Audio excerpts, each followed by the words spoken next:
Have you ever felt completely exhausted, even after a full night's sleep?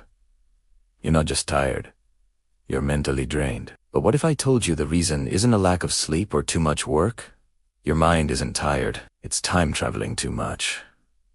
Right now, are you fully here with me? Or is part of your mind still replaying a conversation from yesterday? Maybe you're already worrying about that meeting tomorrow, or what you're going to make for dinner. We spend so much of our lives thinking about the past or planning for the future that we completely miss the only moment that is actually real, right now. This constant mental jumping is exhausting, but the good news is we can train our minds to come back to the present. It's a skill, and like any skill, it just takes a little practice. So, let's bring you back, right here. Today, we're going to explore 5 simple, practical ways to integrate mindfulness into your busy life. No need to sit on a cushion for an hour or retreat to a monastery. These are tiny shifts you can make throughout your day to reclaim your attention and find a sense of calm amidst the chaos. First up is what I call the 3-second reset.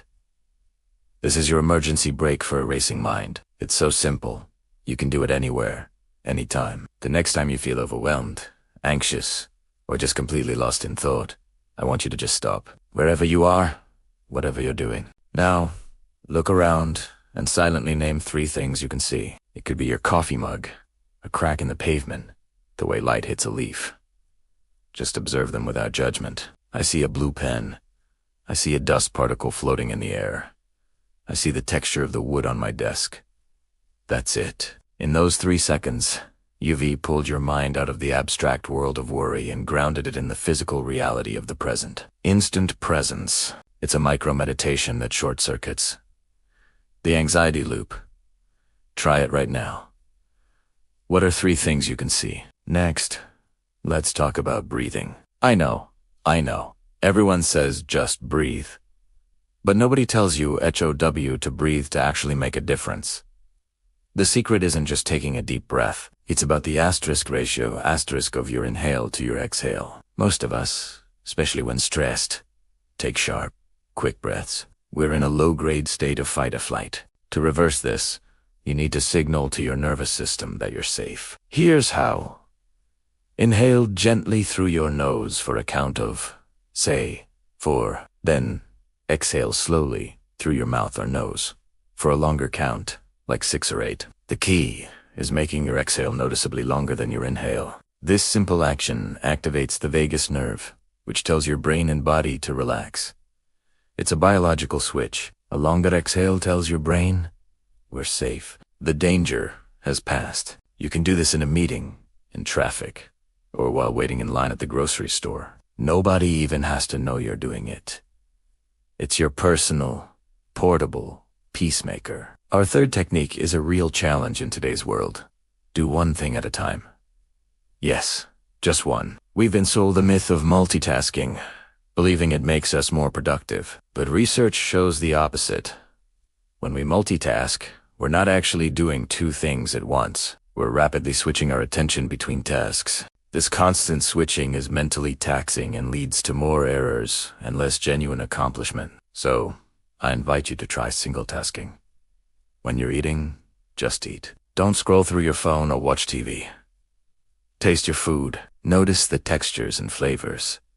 When you're walking, just walk. Feel your feet on the ground. Notice the air on your skin. Don't rush to your destination while mentally already being there. When you're talking to someone, give them your full attention. Listen.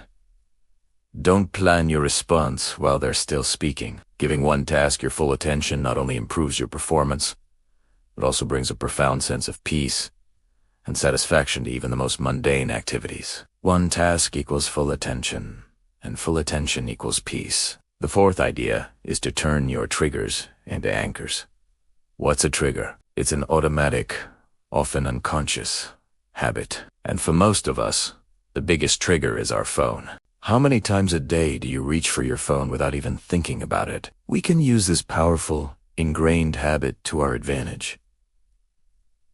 Let's hijack it for mindfulness. Make a new rule for yourself. Every single time your hand touches your phone, you must take 1 mindful breath first. That's the price of admission. Hand reaches for phone. You pause. Take one slow inhale, one even slower exhale, an asterisk.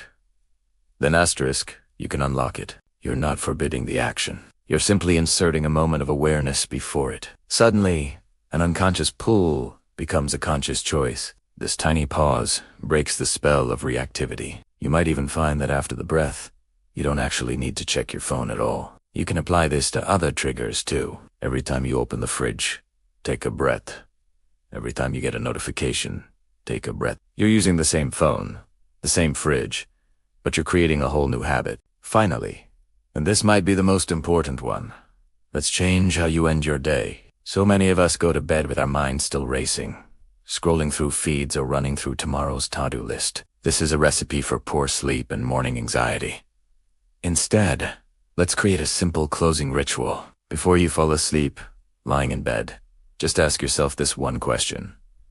What moment today actually felt real? Don't look for the biggest or most productive moment. Look for the small, sensory ones. Maybe it was the feeling of the warm sun on your face for a few seconds. Maybe it was the taste of your morning coffee when you were actually paying attention to it. Maybe it was laughing at a joke with a coworker. Think of one moment where you went time traveling, where you were truly present. By recalling that moment, you are reinforcing the feeling of presence in your mind. You're training your brain to value and seek out these moments. That's mindfulness. It's not about emptying your mind. It's about filling it with what's real. Let's do a quick recap. 1. The 3-second reset. Name 3 things you can see. 2.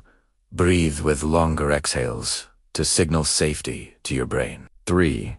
Do one thing at a time for deeper focus and peace. 4. Turn triggers like your phone into anchors for a mindful breath. And 5. End your day by recalling one moment that felt real. These aren't complicated commitments. They are small invitations to return to the present moment over and over again. The goal isn't to be perfectly mindful 100% of the time. The goal is to simply notice when your mind has wandered and gently, without judgment, guide it back. Because here's the ultimate truth.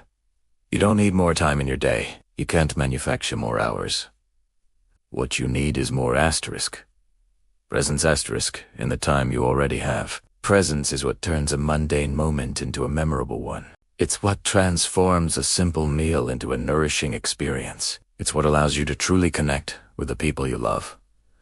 So, I encourage you to save this video. Come back to it when your mind starts racing and you feel that familiar sense of being overwhelmed. Pick just one of these techniques and try it for a day. Share it with a friend or family member who you think could use a little more peace today. A conversation about this could be a great starting point. And before you click away to the next thing, let's finish where we started. Now, take one breath. Inhale and exhale. Yo ure erre. Thanks for watching.